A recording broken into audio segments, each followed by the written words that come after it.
Hello everybody, hope you're well. This video is all about the PVYZ20 PRO EVO, and the EVO is the key part of that because this is a new bike and it's got torque sensors on, but it's another folding bike.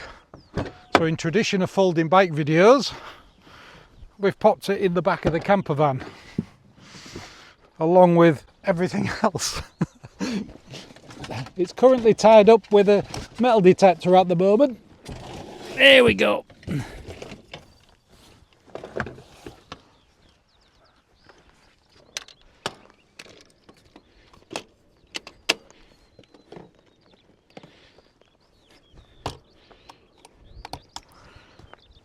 There we are together. That was pretty easy, wasn't it? Just the seat. Pop out the folding pedals, which are a bit stiff. There we go. And there we have it. It's not over heavy. I'll put all the specs below as we normally do. But to fold it up, centre clamp, stand, lockable both of these of course, because you don't want it folding up as you're riding along. Simple as that. And of course it does have the folding pedals on as well.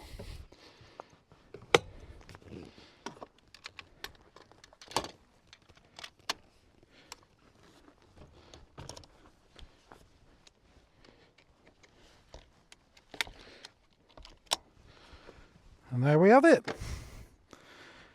Comes in two colours, I think.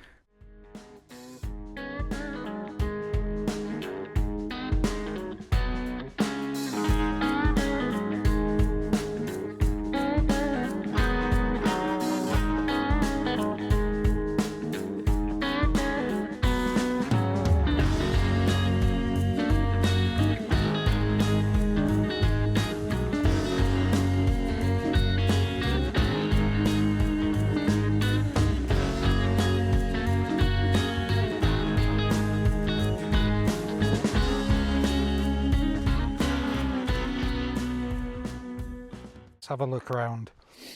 Rear light, which is a brake light, and it does have indicators and they run off the main battery, which is always good to see. Front light, again off the main battery. Front forks, not adjustable or lockable in any way, but just give you some suspension.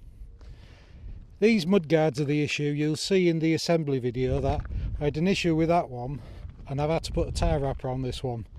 They're pretty poor quality, those mudguards, to be fair, and I think the last model of this had better mudguards. And if you look at the front forks, it's got a bracket on there for mudguards, so you might be able to get some aftermarket ones to fit. Gears, all work perfectly well out the box. One of those rust-free shiny chains that you don't have to oil. Cable disc brakes, more than adequate for this. The stand's in an interesting place on this one. They're usually at the back here, but this one's underneath there on its own bracket. And what makes this different from the Z20 Pro, this is the Z20 Pro EVO, is it has a torque sensor in as well, so it makes the transition of the motor switching on quicker. If it didn't have a torque sensor, the motor would have to spin so much before it clicked in. But as soon as you start to turn the pedals, it can sense that you need the power and it'll give you the power a lot smoother. Aluminium frame, all nicely welded, easy to fold up, no key to use to start it, which some people don't like, so it's just a case of getting on and switching on and off you go. Removable battery that's locked within this tube here. Adjustable handlebars, plenty of adjustment on the seat, nice comfy seat, and I'm sure that's a waterproof seat as well. Simple plastic folding pedals, big display, and on here you have the up and down of the power settings, and it does your trip, your speed, you can change it from miles per hour to kilometres, all the things you'd expect on here, and there's a good instruction book all with the information on that. Lights, there's a button on there for the lights front and back. Indicators, we've seen this on a few bikes now. Bit of a gimmick maybe, but when you're travelling around a town or a city, horn, and it's got brake lights as well, which work on front and back brake. Plenty of adjustment on there for the brakes. Gear indicator there. The gears have been very smooth on this. Nice grips, I like them when they have a palm guard on like that.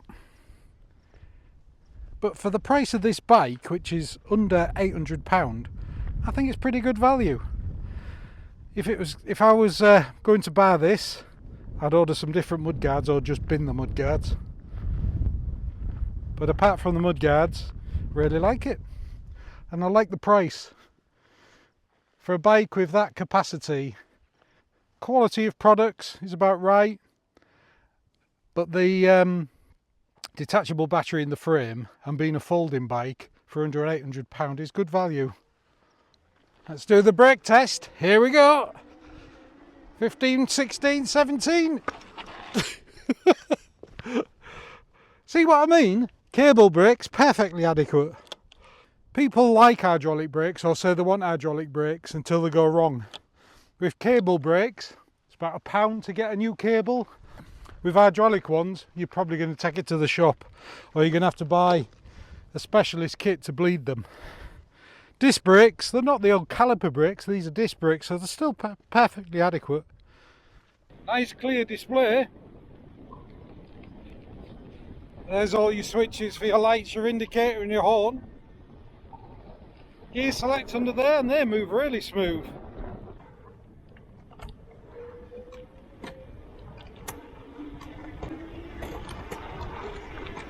They work straight out the box, no problem whatsoever. It's very windy today. Don't know if you could hear that, but it's a very quiet motor. I can just hear it. It seems to have plenty of power. I'm not on full power yet. There we go, full power. And I am going up a hill.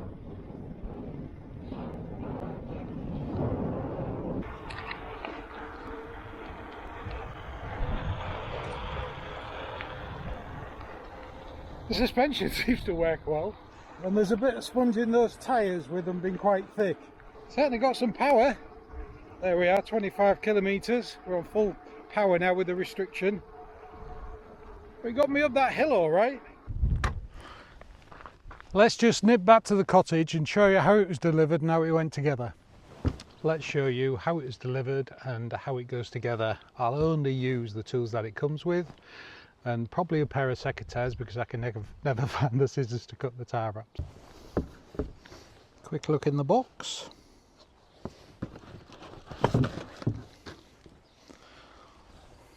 Nice small box anyhow. Take it out with the tools. All looks good so far.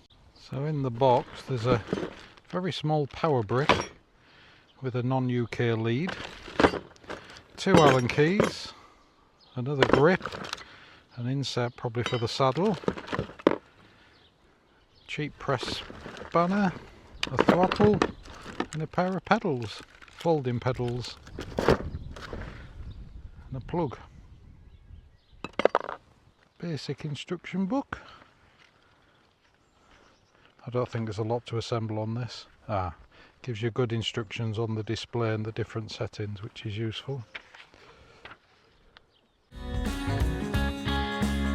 Well, this is going to be a quick assembly. Just looks like it's the handlebars and seat and pedals, the official secateurs. I do find them good for doing this though. This must be the bike with the least amount of tyre wraps. 1 tyre wrap, is that possible? That's an insert for there for the saddle. I haven't used the instructions because I believe that bike should be simple enough to put together without the instructions. Well, that was easy enough, wasn't it? That must be a connection for the front light. I always mention this because so many people get it wrong. The pedals are labelled left and right, and they're labelled left and right on the crank arms, and it gives you an indication, an arrow to show how you screw these in, because one of them's a left hand thread, and if you get these wrong and damage the thread on here, you'll have all sorts of problems. These are the plastic folding ones, but just make sure you get them on the right side. So this is the left, and that's the left, and it should go in nice and easy like that, and you just use the spanner to nip it up once it's in. And the way these work is as you paddle, it actually puts pressure onto the thread and tightens it as you're cycling. It has got a removable battery that's locked in. It comes with 2 keys. That's nice and easy, isn't it? That makes it good as well, because you'll be able to take your battery out if you want to transport this to make it lighter. So if you don't want to fold this up and put it in a bike rack on back of your car or something and make it lighter, or if you want to take your battery out, put this in back of the vehicle, this will take some of the weight out, and of course you can take it in to charge it. You can charge it in the bike, or you can take it out. So I can't see any marks, and this must be one of the easiest bikes I've put together. I literally slip the handlebars in, slip the seat in, and put the pedals on. I only used a spanner. I have been around it to make sure everything else is tight. That's the charging port there. It's got a rubber bung on it, so you can take that out and charge the battery in the frame. And there's all the specs. One thing I have noticed with it, these plastic guards, particularly this back one, kept coming loose and vibrating. It's only got those 2 screws there. There's no fixing at this end, so I'm going to put a tar wrap around there just to keep it up, hold it into place there. There we go, tar wrap on there. I did tighten those up a few times, but that tar wrap really holds it into place. And I'd say the front one is a bit flimsy as well. Not going to do the Tour de France on it, and you're not going to go mountain biking, but a little gravel track you'd get down.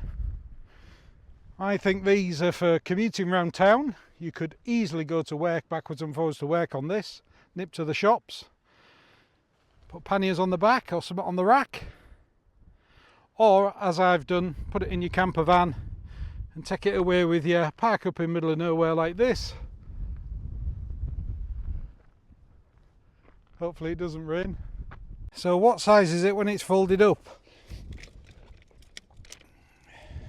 Width wise, maximum width I would say 17 inches. Height wise, with the seat down, 22 inches. Length wise, 31 inches. So that's not a bad size compared to other folding bikes of this design. Obviously the ones with the bigger wheels are a lot bigger. Here's another little hill coming up. Full power, 22 kilometres, 20. I'm having to put a bit of effort in, but it's definitely helping.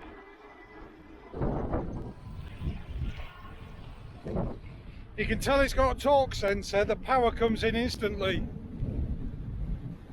God, it's getting windy. I don't know if you can see how steep this hill is.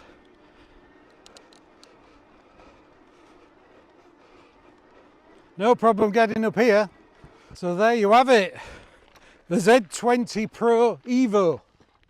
Don't get it mistaken with the one that's not an Evo. From PVY. Quite impressed.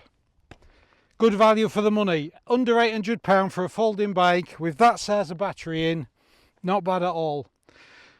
I probably overplayed the mudguard issue. Since I've been using it a bit more and I've put that tar up in there, it hasn't been a particular issue. But I would like to see some better mudguards on it. And you can get those as aftermarket or just take them off. But yeah, quite impressed. As always, check the description for any offers, any information and links to the website. And that just leaves me to say thanks for watching, and we'll see you on the next one. And hopefully I can get home before it rains. Might have another spoon first though.